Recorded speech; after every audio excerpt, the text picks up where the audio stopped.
Okay जी। तो अच्छा, हम यहाँ पर ये देख रहे थे, हमने बताया कि जनाब के वीट की प्रोडक्शन जो है तकरीबन उतनी ही रही। सॉरी, क्लॉथ की प्रोडक्शन और कंजम्पशन ज़ाहिर बात है एक ही तरफ रही। पहले जो है इनकी कंजम्पशन क्लॉथ की जो थी वो पहले 80 थी, यही थी, लेकिन अब उसके बाद क्लॉथ की कंजम्पशन कम हो गई और वीट की कंजम्पशन की बहुत ज़्यादा बढ़ गई।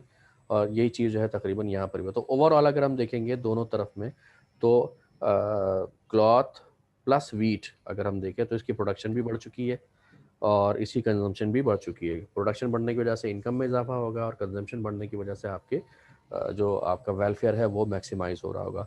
तो विद इन द सेम क्या कहते हैं, या विद इन द कांस्टेंट जो आपका रिसोर्सेज हैं, उसके होने के बावजूद भी जो है ट्रेड ओपन होने की वजह से वेलफेयर में भी इजाफा हो गया और आपकी प्रोडक्शन यानी कि इनकम में भी इजाफा हो गया। तो इसी वजह से यही कहा जाता है कि जनाब की फ्री ट्रेड जो है वो होनी चाहिए, ट्रेड के ऊपर रिस्ट्रिक्शंस नहीं होनी चाहिए।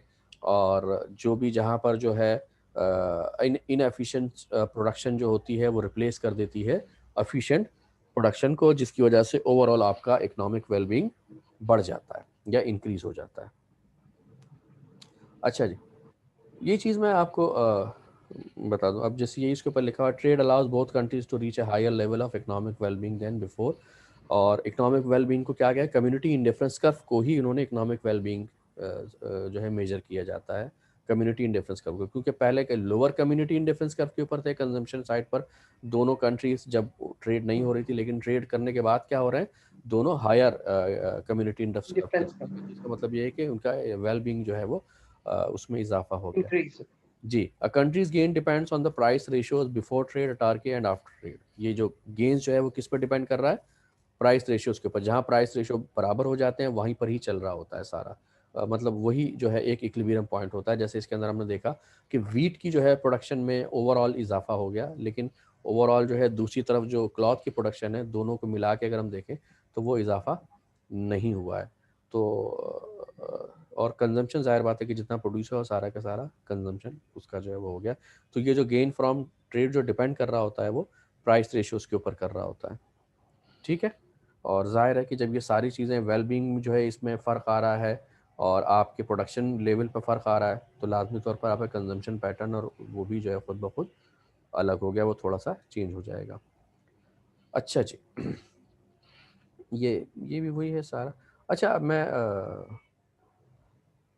Trade substitution effect and real income effect, ये थोड़ा सा मैं इसको ज़रा, in each country the relative price of the importable product decline, so consumer tend to buy more of importable products and less of the exportable product।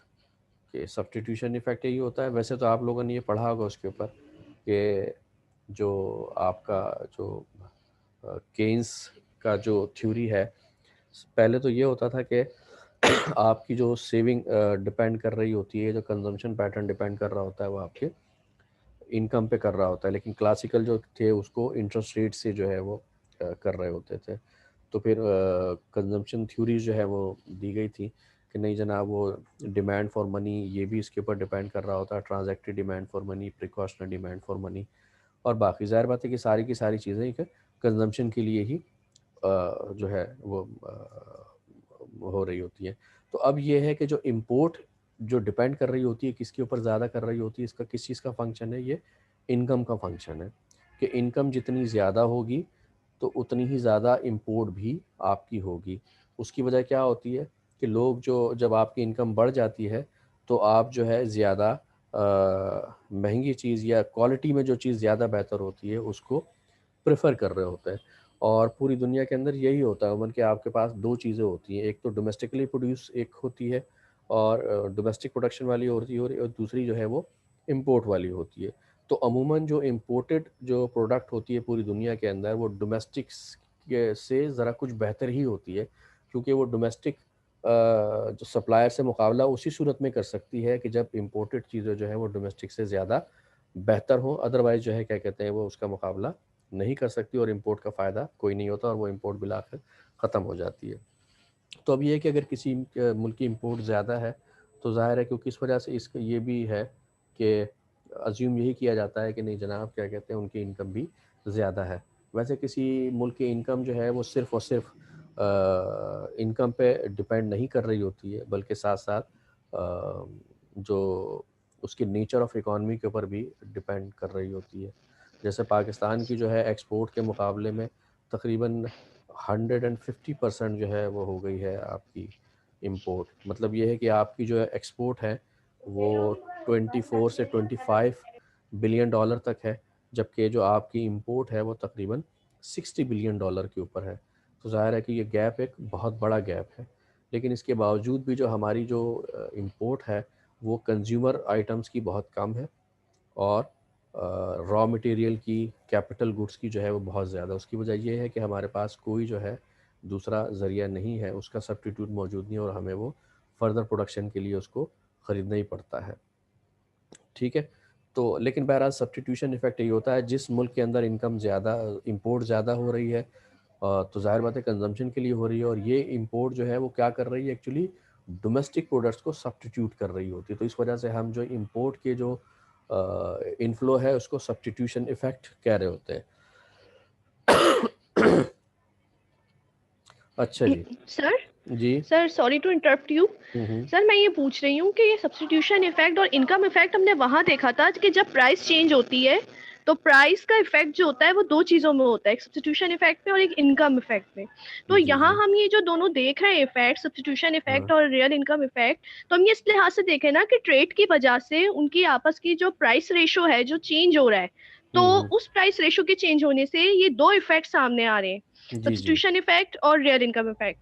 इसमें जी हम हाँ। ये देख रहे हैं कि हम इम्पोर्टेड गुड्स ज्यादा बाय कर रहे हैं as compare to domestic goods बिल्कुल। जी जी। सब्स्टिट्यूशन इफेक्ट के अंदर। जी और बिल्कुल रियल इनकम इफेक्ट में इसलिए क्योंकि हमारी प्रोडक्शन बढ़ रही है, तो इस हम्म। वजह से हम मोर इम्पोर्टेड गुड्स को खरीद रहे हैं, बिल्कुल, क्योंकि प्रोडक्शन बढ़ क्योंकि रही तो इनकम आपकी, के बढ़ने से हाँ इम्पोर्ट बढ़ती है। बिल्कुल बिल्कुल, इनकम के बढ़ने की वजह से वो आपकी इंपोर्ट बढ़ती, प्रोडक्शन बढ़ रही है तो लाजमी तौर पर इसका मतलब है कि ये ट्रांसफॉर्म हो रही है किसके अंदर, आपकी इनकम के अंदर हो रही है। तो जाहिर बात है कि ये जो इफेक्ट है रियल इनकम इफेक्ट होता है, और सब्सटीट्यूशन इफेक्ट तो बिल्कुल एक ये सिंपल सा है। मतलब ये है कि जो हमने माइक्रो पढ़ा था उससे थोड़ा सा इन टर्म्स ऑफ, यानी एक्सप्लेन अगर करने जाएंगे तो थोड़ा सा आपको डिफरेंट वर्ड में एक्सप्लेन करना पड़ेगा, लेकिन अगर देखा जाए तकरीबन है ये इसी तरह का ही, जो बाकी का जिस तरह से हमने इंडिविजुअल कंज्यूमर इक्विलिब्रियम में पढ़ा था। अच्छा जी। ये सारे सिर्फ पढ़ने की चीज़ें हैं। What determine the trade pattern possible,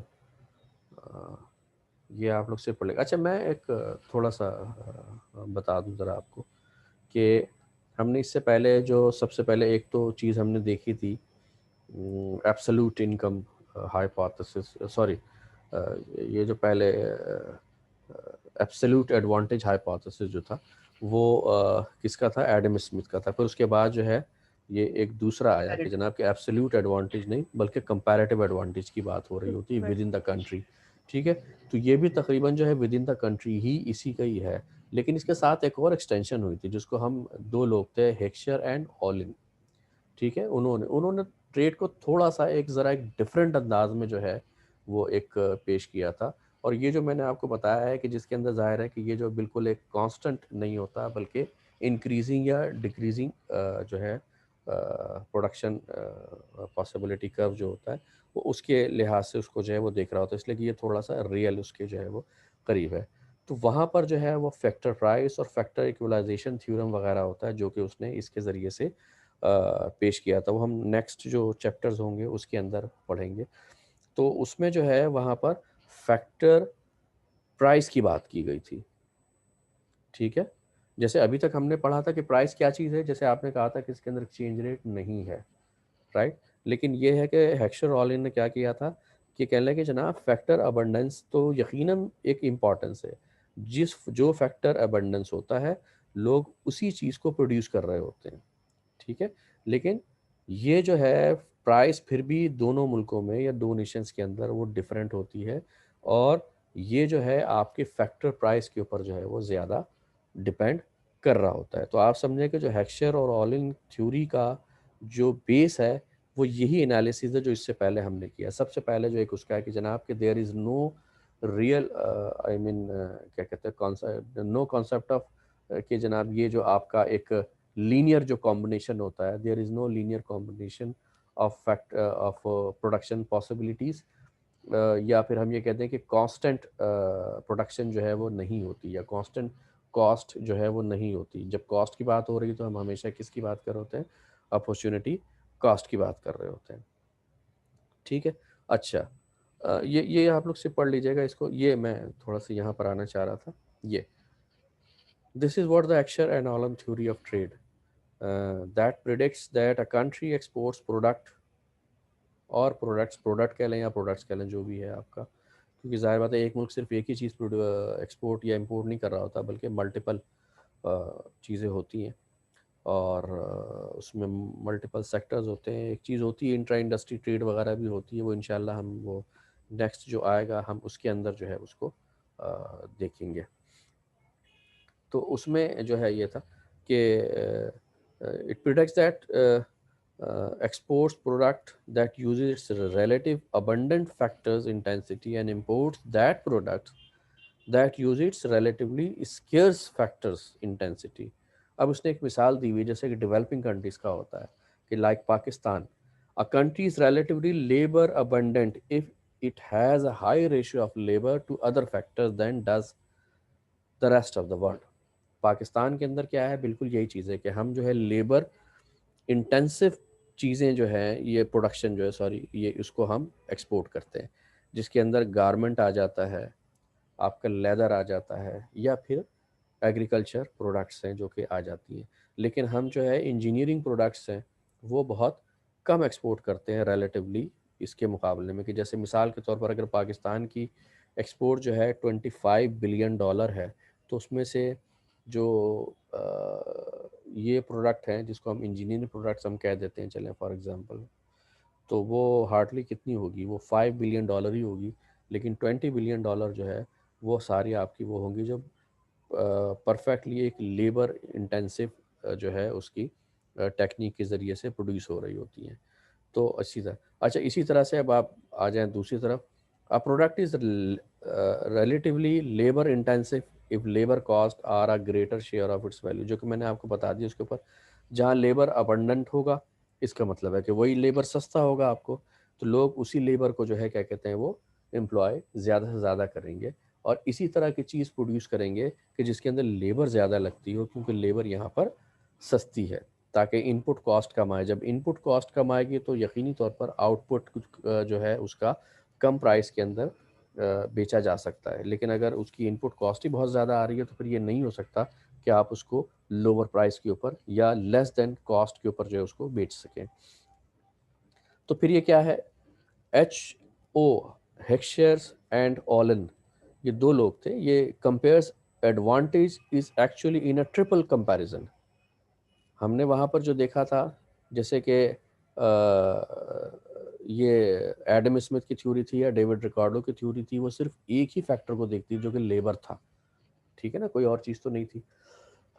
ये जो है तीन चीज़ों को देखता है, अक्रॉस कंट्रीज, ठीक है ना, एक कंट्री को जो बिल्कुल एक अलग लिया जाता है, across products and across factors of production, countries, products and factors of production. कि जनाब पहले कंट्री का स्टेटस देखा जाता है कि वो लेबर अबंडेंस है या कैपिटल अबंडेंस है या लैंड अबंडेंस है, ठीक है ना। फिर उसके बाद जो है प्रोडक्ट्स, कि जनाब कौन कौन सी प्रोडक्ट हैं, कि क्या उनको देखते हुए जो है वो उसको कर रहा होता है। जैसे एक एग्जांपल है कि हम जब भी वीट की बात कर रहे होते हैं तो हमारे पास जो सबसे पहले जो नाम आ रहा होता है वो किसका आ रहा होता है, यूएसए का नाम आ रहा होता है। यूएसए की जब मिसाल दी जाती है तो हम यही कहेंगे कि जनाब कि यूएसए जो है दुनिया में सबसे ज़्यादा कैपिटल प्रोड्यूस करता है। तो the US supposed to export those product जिसके अंदर कैपिटल जो है ज़्यादा लगता हो और लेबर जो है कम लगती है, इसलिए कि लेबर वहाँ लेबर अबंडेंस कंट्री नहीं है, जिसकी वजह से लेबर की प्राइस ज़्यादा है। वहाँ पर कैपिटल ज़्यादा प्रोड्यूस होता है, मशीनरी ज़्यादा प्रोड्यूस होती है, टेक्नोलॉजी जो है क्या कहते हैं वह ज़्यादा यूज़ होती है, क्योंकि वहाँ पर वो सस्ती है।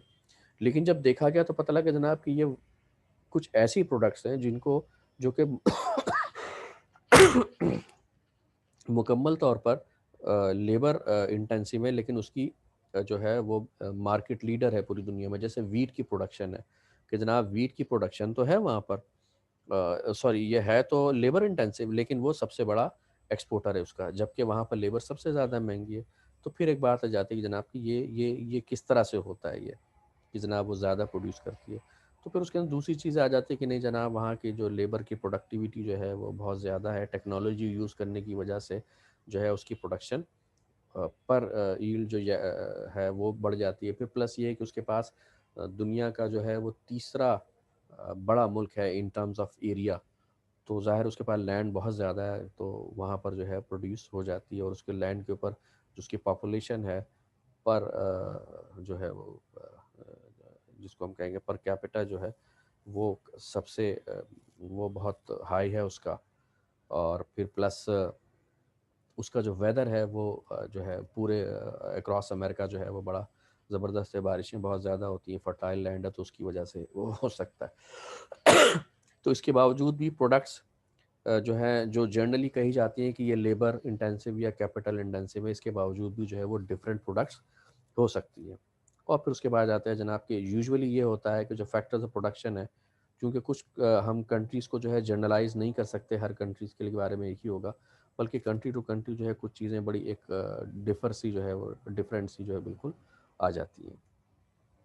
ठीक है। The hexagonal model, the setting of theory, there are two factors of production, labour and land. Factors of production can freely move between industries in a country. ये एक है तो बड़ा क्या कहते हैं अनरियलिस्टिक सा, लेकिन हम कहते हैं कि नहीं जनाब कि इतना भी अनरियलिस्टिक नहीं है। ये इस तरह से हो जाता है कि अमूमन जो सबसे ज़्यादा जो लेबर जो यूज़ हो रही होती है वो अनस्किल्ड लेबर जो है हर फैक्ट्री के अंदर ज़्यादा यूज़ हो रही होती है एज़ कम्पेयर टू, क्योंकि एक कारीगर होता है उसके हेल्पर के तौर पर 3-4 लोग होते हैं, तो वो जो सिर्फ हेल्पर होते हैं दे आर नॉट स्किल्ड, तो वो कहीं पर भी जाके किसी के भी जो है वो हेल्पिंग हैंड के तौर पर यूज़ हो सकते हैं। तो इट मीन्स कि जनाब के in terms of number of labour जो है ये एक फ्रीली जो है मूवेबल होते हैं। और इसी तरह से कंट्री टू कंट्री भी जो है इसके अंदर किसी वीज़ा रिस्ट्रिक्शन या इस तरह की कोई चीज़ नहीं है, लोग जो है एक जगह से दूसरी जगह आराम से जा सकते हैं। अच्छा, the owner of the land are paid rent. जो लैंड जो मतलब सीधी बात है, जो लैंड की जो प्राइस है वो रेंट है, and the reward of the worker is wage rate. ठीक है। और जो वर्कर की जो प्राइस है, जो लेबर की प्राइस है वो वेज रेट है। अब इसमें हम आ जाते हैं, देखें जनाब ये है, अगर हमने कहा कि लैंड ये क्या है, फैक्टर इंटेंसिटी को जाहिर कर रहा है ये लैंड ओवर लेबर। अगर ये रेशो देखा जाए, लैंड लेबर का रेशो जो है वहाँ पर क्या है, यूएस में लैंड ज़्यादा है एज़ कम्पेयर टू, हम अज्यूम कर लेते हैं यूएस बड़ा मुल्क है लैंड के राज, और दूसरा जो मुल्क है वो छोटा है। अगर हम कहें कि लेबर दोनों तरफ बराबर है, तो इसका मतलब ये कि लैंड अपॉन लेबर जो है रेशो मैथमेटिकली यूएस में ज़्यादा होगा और रेस्ट ऑफ द वर्ल्ड में कम होगा। अब जब लैंड ज़्यादा है वहाँ पर, तो इसका सीधा सा एक मतलब है कि जनाब कि लैंड, क्योंकि जो चीज़ ज़्यादा अबंडेंट होती है उसकी प्राइस उतनी कम होती है, और जो जितनी ज़्यादा स्केर्स होती है ज़ाहिर बात है उसकी प्राइस उतनी ज़्यादा होती है। तो इसका मतलब ये है कि जनाब यूएस के अंदर जो लैंड की प्राइस क्योंकि कम है और लेबर की प्राइस जो है वो ज़्यादा है, तो इट मीन्स कि जो पहले लैंड और लेबर जो है इन टर्म्स ऑफ वैल्यू बड़ा था, तो बिल्कुल अब आप इसको उलट कर दें कि वहाँ पर रेंट ज़्यादा पे करना नहीं पड़ता, कम पे करना पड़ता है, वेज ज़्यादा पे करना पड़ता है। तो वही चीज़ जो है, जो लैंड ओवर लेबर जो है, जो रेशो जो पहले बड़ा हो था यूएस के लिए, अब वही चीज़ जो है क्या कहते हैं ये in terms of their price it is reversed. ठीक है। तो ये जो है क्या कहते हैं रेशो जो पहले यहाँ के लिए बड़ा था, लेकिन ये रेशो अब छोटा हो जाएगा ये। ठीक है। तो यही बताया गया है एक्शन के कि जनाब कि जहाँ पर जो है अबंडेंस होती है चीज़, वहाँ पर जो है उसकी प्राइस कम होती है। तो ये जो रेशो था जो पहले यहाँ बड़ा था, ये रेशो यहाँ पर आके कम हो जाएगा। इट मीन्स कि जनाब के इसके लिए ज़्यादा बेहतर क्या है यूएस के लिए, कि वो चीज़ें इस प्रोड्यूस करे जिसके अंदर लैंड ज़्यादा यूज़ होती है। ठीक है ना, इसलिए कि वहाँ पे लैंड बहुत ज़्यादा है और रेंट उसका कम है। ठीक है। अच्छा, इसी तरह से वीट के लिए क्या है, अगर हम आ जाते हैं उसके ऊपर, अगर वीट प्रोड्यूस करना है तो उसके लिए जितनी ज़्यादा लैंड होगी उतना ज़्यादा वीट प्रोड्यूस होगा। तो जाहिर है, तो इसका मतलब ये है कि वीट रेंट अपॉन वेज जो होगा वो, अगर हम प्रोडक्ट की बात करते हैं तो प्रोडक्ट के लिए अगर वीट है तो वीट के लिए जाहिर बात है कि लैंड और लेबर का जो रेशो है वो वीट के लिए ज़्यादा होगा और क्लॉथ के लिए जो होगा वो कम होगा। ठीक है। इसलिए कि थोड़ी सी लैंड के ऊपर जो है ज़्यादा लेबर लगा के वो उसको किया जा सकता है, तो इस वजह से इसका रेशो जो आएगा वो कम आएगा। ठीक है, तो इसका मतलब ये है कि जनाब लैंड इंटेंसिव प्रोडक्ट जो होगी वहाँ पर वो उस जगह पर सस्ती बनेगी। ये हेक्सर में बताया ना, 3 उसके मुख्तलिफ स्टेप्स थे उस पे। तो ये actually Heckscher and all in model जो है ये आपको एक्सप्लेन कर रहा होता है। ठीक है जी, एनी क्वेश्चन?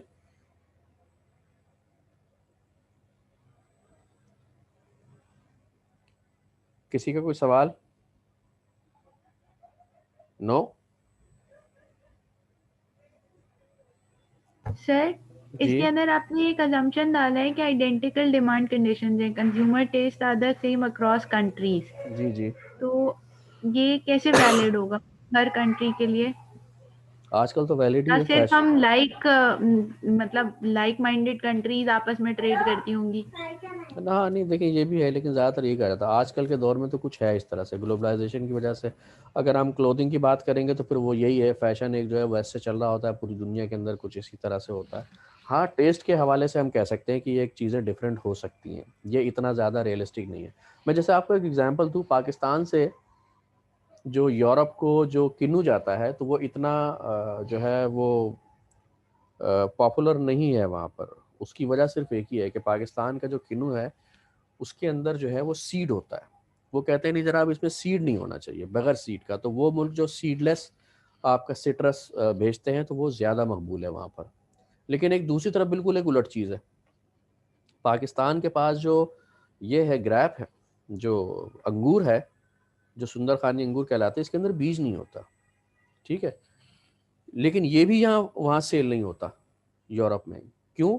इसलिए कि वो कहते हैं कि नहीं जनाब, ये उनका जो टेस्ट है वो ये है कि अंगूर में बीज होना चाहिए, उनको वही अच्छा लगता है, और सिट्रस में बीज नहीं होना चाहिए। लेकिन हमारे यहाँ ज़ाहिर बात है अलग से प्रोड्यूस होता है, जबकि हमारे यहाँ एक अलग उल्टा है। हम कहते हैं कि नहीं जनाब, अंगूर में भी जो है क्या कहते हैं बीज नहीं होना चाहिए। ठीक है, वहाँ पर भी नहीं होना चाहिए, लेकिन इसमें भी नहीं होना चाहिए। हम किन्नू इस वजह से ज़्यादा पसंद करते हैं कि नहीं जनाब कि ये बहुत ज़्यादा ये रस वाला होता है, इसके अंदर रस जो होता है बहुत ज़्यादा होता है, तो इस वजह से हमें अच्छा लगता है।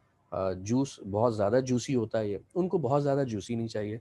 फिर इसी तरह से मैंगो जो है, अमेरिका में जाएंगे, अमेरिका में पाकिस्तानी या एशियन मैंगो इतना ज़्यादा पॉपुलर नहीं है, बल्कि यहाँ से जो मैंगो जाता है थोड़ा सा ज़रा जो है ना मतलब रॉ होता है, रिप नहीं होता वो ज़्यादा।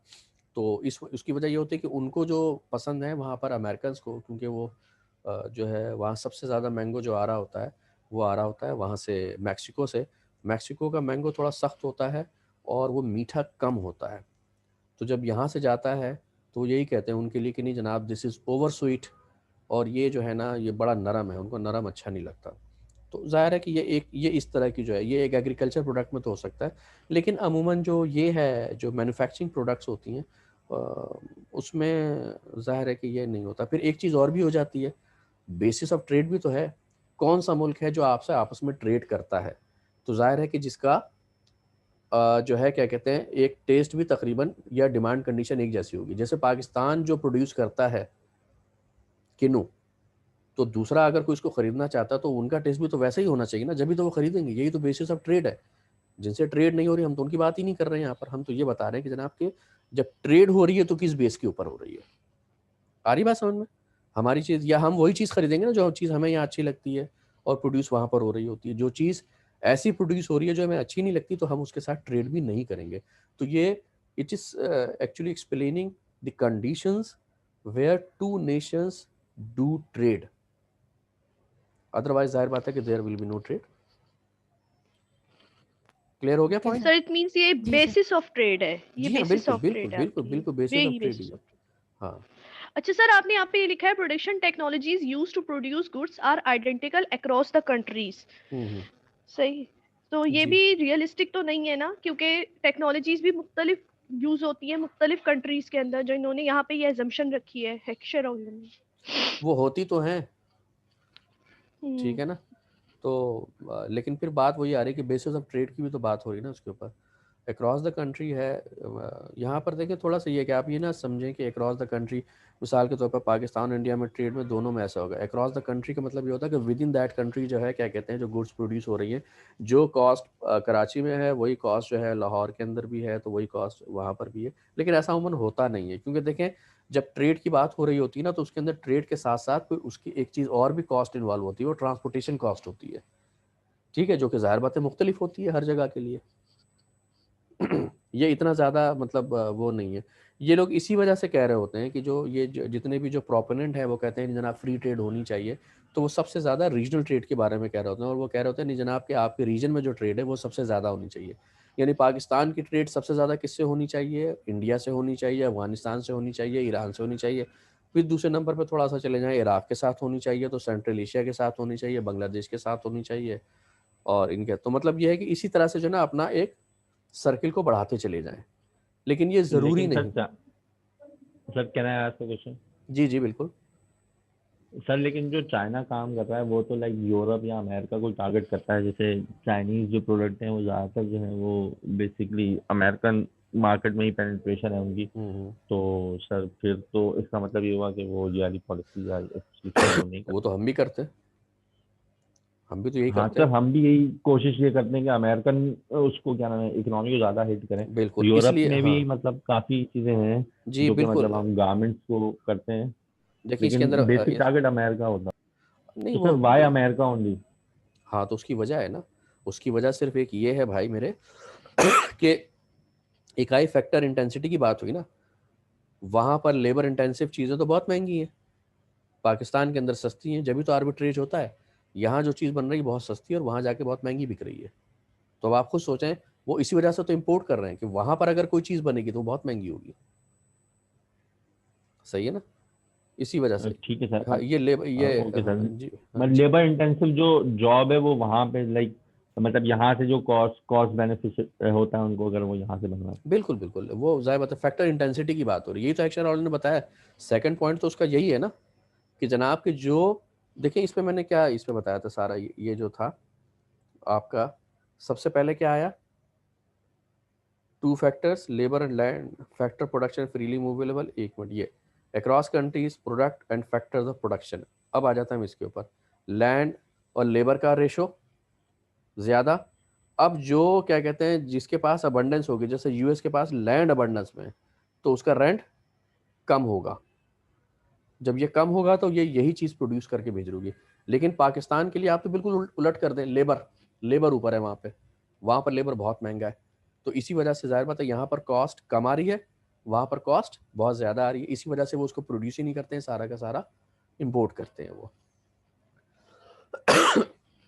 ठीक है जी, फिर हम इसको आप यहाँ पर स्टॉप कर देते हैं। इंशाल्लाह फिर वो नेक्स्ट उसके अंदर हम देखेंगे चैप्टर 5। ये मैं भी आपको थोड़ी देर में ये जो प्रेजेंटेशन है ये मैं आपको शेयर कर देता हूँ, ठीक है। Yes sir, thank you sir. जी sir, thank you sir. Okay जी, अल्लाह हाफिज़। Thank you okay sir. जी, अल्लाह हाफिज़ सर, अल्लाह हाफिज़।